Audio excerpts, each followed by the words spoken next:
ಇಲೆಕ್ಷನಲ್ಲಿ ಸಹಜವಾಗಿ ಅವರು ಮಾಡ್ತಾರೆ, ನಾವು ಮಾಡ್ತೀವಿ. ರಾಮ ಮಂದಿರಕ್ಕೆ ನೀವು ಹೋಗ್ತೀರಿ? ಯಾವಾಗ ಹೋಗ್ತೀರಿ? ನೋಡಿ, ರಾಮ ಮಂದಿರಕ್ಕೆ ನಾನು ರಾಮ ಮಂದಿರ ಕಟ್ಟಲಿಕ್ಕೇ ನಾನು ದೇಣಿಗೆಯನ್ನು ಕೊಟ್ಟಿದ್ದೀನಿ. ವೈಯಕ್ತಿಕ ನನಗೆ ಭಕ್ತಿ, ರಾಮ ಇರಲಿ, ಕೃಷ್ಣ ಇರಲಿ, ಪರಮಾತ್ಮ ಇರಲಿ, ಪರಮೇಶ್ವರ ಇರಲಿ. ಸೊ ನಾವು ನಮ್ಮ ಸಂಸ್ಕೃತಿಯನ್ನು ನಾನು ಭಕ್ತಿಯಿಂದ ನಾನು ಇದನ್ನು ಮಾಡ್ತೀನಿ, ಇಷ್ಟು ಮಾತ್ರ ಹೇಳ್ಬೋದು. ಅಲ್ಲ, ಪಕ್ಷದ ನಡೆಯಿಂದ ಮೈನಸ್ ಆಗಲ್ವಾ ಪಕ್ಷಕ್ಕೆ ಅಂತ? ನೋಡಿ, ಅದರ ಬಗ್ಗೆ ನಾನು ಮಾತನಾಡಲಿಕ್ಕೆ ನಾನು ಪಕ್ಷದ ಅಧ್ಯಕ್ಷನೂ ಅಲ್ಲ ಅಥವಾ ಬೇರೆ ದೊಡ್ಡ ಸ್ಥಾನದಲ್ಲೂ ಇಲ್ಲ. ನಾನು ವೈಯಕ್ತಿಕವಾಗಿ ನಾನು ದೈವಿ ಭಕ್ತಳು ಅಂತ ಪದೇ ಪದೇ ಹೇಳ್ತೀನಿ. ನಿಮ್ಮ ಯೋಚನೆ ಭೇಟಿ ಯಾವಾಗ? ಒಂದಿಲ್ಲ ಒಂದು ದಿನ ಹೋಗ್ತೀನಿ. ರಾಮ ಮಂದಿರ ಏನು ಅವ್ರದ ಅಥವಾ ನಮ್ದ? ರಾಮ ಮಂದಿರ ಇರೋದು ಭಾರತ ದೇಶದ 140 ಕೋಟಿ ಜನಸಂಖ್ಯೆ. ನಮ್ಮ ಭಕ್ತಿ ಅಯೋಧ್ಯೆಗೆ ಖಂಡಿತ ಬೇಕು. ಯತೀಂದ್ರ ಸಿದ್ದರಾಮಯ್ಯ ಅವರ ಹೇಳಿಕೆಯಿಂದ DKಶಿ ಅವರು 2.5 ವರ್ಷ CM ಆಗಬೇಕಂತ, ಇದರ ಹೇಳಿಕೆ ಹಿನ್ನೆಲೆ ಏನು ಅಂತ?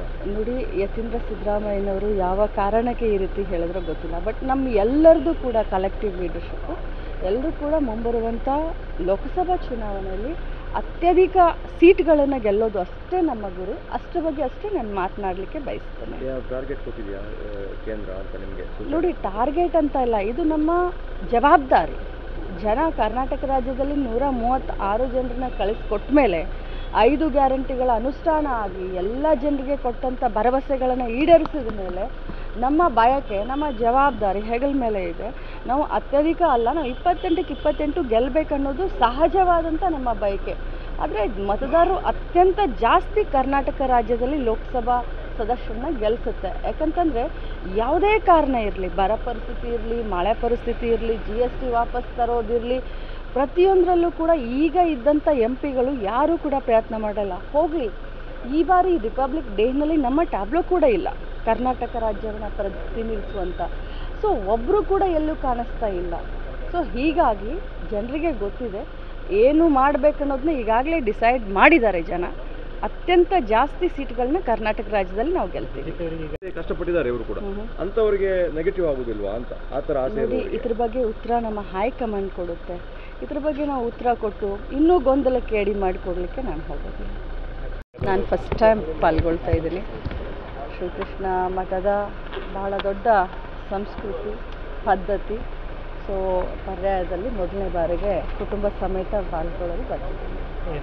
ಇದರಲ್ಲಿ ಉಳಿದವರು ಯಾರು ಬರ್ತಾರೆ? CM ಬರುವ ಆಹ್ವಾನ ಮಾಡಿದ್ದೇವೆ ಅಂತ? ಹೌದು, ಆಹ್ವಾನ ಮಾಡಿದ್ವಿ. ಬಟ್ ಬೇರೆ ಕಾರ್ಯಕ್ರಮಗಳ ನಿಮಿತ್ತ ಅವರಿಗೆ ಬರಲಿಕ್ಕೆ ಬರ್ತಾ ಇದೆ. ಪರಮೇಶ್ವರ್ ಅವರು ಇವತ್ತು ಹೋಮ್ ಮಿನಿಸ್ಟರ್ದು ಟೂರ್ ಇದೆ, ಉಡುಪಿ ಜಿಲ್ಲಾ ಟೂರ್ ಇದೆ. ಸಹಜವಾಗಿ ತಮ್ಮ ಗಮನಕ್ಕೆ ಇರ್ಬೋದು, ಸ್ಥಳೀಯ BJP ನಾಯಕರ ಒಂದು ಆರೋಪ, ಪರ್ಯಾಯಕ್ಕೆ ಅನುದಾನ ಬಂದಿಲ್ಲ. ನೋಡಿ, ಈಗಾಗಲೇ ಪರ್ಯಾಯಕ್ಕೆ ಅನುದಾನ ಅಂದರೆ ನಾವು ಸಿಟಿ ಬ್ಯೂಟಿಫಿಕೇಷನ್ ಮಾಡ್ತೀವಿ. ಸಿಟಿ ಬ್ಯೂಟಿಫಿಕೇಷನ್ಗೆ ದುಡ್ಡನ್ನು ಕೊಡ್ತೀವಿ. ಪರ್ಯಾಯ ಕಾರ್ಯಕ್ರಮಕ್ಕೆ ಸರ್ಕಾರದಿಂದ ಎಲ್ಲ ರೀತಿಯಾದಂಥ ಸಾಂಸ್ಕೃತಿಕ ಕಲಾ ತಂಡಗಳನ್ನ ಕಳಿಸೋದಾಗಲಿ ಅಥವಾ ಜಿಲ್ಲಾಡಳಿತ ಆಗಲಿ ಸ್ಥಳೀಯ ಸಂಸ್ಥೆಗಳು ಎಲ್ಲ ರೀತಿಯಿಂದ ಕೋಆಪ್ರೇಷನ್ ಕೊಡಬೇಕು ಅಂತ ನಮಗೇನು ಮಟ್ಟದವ್ರು ಕೇಳಿದ್ರು ಅದನ್ನೆಲ್ಲ ನಾವು ಮಾಡ್ತಿದ್ವಿ. ನಾವು ಸಿಟಿ ಸುಧಾರಣೆಗೆ ಈಗಾಗಲೇ ನಗರೋತ್ಥಾನದಲ್ಲಿ 30 ಕೋಟಿ ಅನುದಾನವನ್ನು ಉಡುಪಿ ಸಿಟಿಗೆ ನಾವು ಈಗಾಗಲೇ ನಗರೋತ್ಥಾನದಲ್ಲಿ 30 ಕೋಟಿಯನ್ನು ಬಿಡುಗಡೆ ಮಾಡಿದ್ವಿ. ಅದರ ಜೊತೆಯಲ್ಲಿ ಮಾನ್ಯ ಮುಖ್ಯಮಂತ್ರಿಗಳಿಗೆ ಸ್ಪೆಸಿಫಿಕ್ ಆಗಿ ಪರ್ಯಾಯಗೋಸ್ಕರ ಕೆಲವು ಸುಧಾರಣೆಗಳಿಗೆ 10 ಕೋಟಿಯನ್ನು ಕೇಳಿದ್ದೀವಿ. ಅದು ಕೂಡ ಪೈಪ್ಲೈನ್ನಲ್ಲಿದೆ, ಅದು ಕೂಡ ಬಿಡುಗಡೆ ಈಗಾಗಲೇ ಆಗಬೇಕಾಗಿತ್ತು. ಇದು 30 ಕೋಟಿ ಬಂದಿರೋದ್ರಿಂದ ಈಗಾಗಲೇ ಟೆಂಡರ್ ಹಂತದಲ್ಲಿ ಇರೋದ್ರಿಂದ ಅದೊಂದು ಚೂರು ಲೇಟ್ ಆಯಿತು. ಬಟ್ ಆ 10 ಕೋಟಿನೂ ಕೂಡ ನಾನೇನು ಪರ್ಯಾಯಗೋಸ್ಕರ ಅಂತ ಕೇಳಿದೆ, ಅದು ಕೂಡ ಸಿಟಿಗೆ ಆದಷ್ಟು ಬೇಗದಲ್ಲಿ ಅದು ಕೂಡ ಸ್ಯಾಂಕ್ಷನ್ ಆಗಲಿದೆ. ಒತ್ತಡ ಇದೆ, ಗೃಹ ಸಚಿವರು ಹೇಳಿದ್ದಾರೆ, ಸ್ಥಳೀಯ ಪೊಲೀಸರು ನೋಡಿಕೊಳ್ತಾರೆ. ರಾಜಕೀಯ ಕಾರಣಗಳಿಗೆ ಆಗ್ತಾರೆ ಚರ್ಚೆ, ಏನು ಹೇಳ್ತೀವಿ?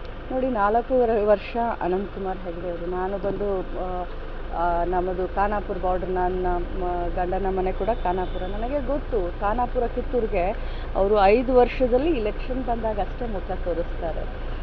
ಅವರು ಮುಂಚೆಯಿಂದನೂ ಮಾಡ್ಕೊಂಡು ಬಂದಿರೋದು ಇದೆ, ಏನೂ ಮಾಡಲಿಕ್ಕೆ ಆಗೋದಿಲ್ಲ. ಬಟ್ ಆ ಒಂದು ಜವಾಬ್ದಾರಿ ಸ್ಥಾನದಲ್ಲಿ ಇದ್ಕೊಂಡು ತಮ್ಮ ಒಂದು ರಾಜಕೀಯ ಬೇಳೆ ಬೇಯಿಸ್ಕೊಳ್ಳೋಕ್ಕೆ ಮುಖ್ಯಮಂತ್ರಿಗಳಿಗೆ ಈ ರೀತಿ ಮಾತನಾಡೋದಿದೆಯಲ್ಲ, ಇದನ್ನು ಯಾರೂ ಸಹಿಸೋದಿಲ್ಲ ಮತ್ತು ಯಾರೂ ಕ್ಷಮಿಸೋದಿಲ್ಲ.